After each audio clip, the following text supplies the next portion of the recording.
Kay hirap pala umibig sa di tamang panahon. Kung bakit ngayon ko lang natagpuan ang isang katulad mo. Sana noon pa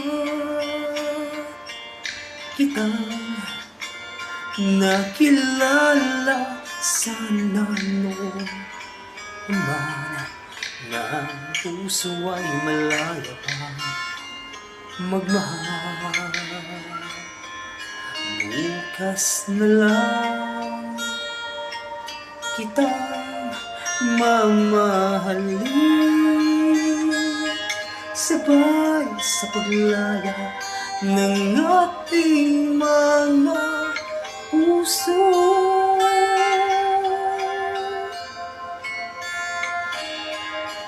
Bukas na lang kita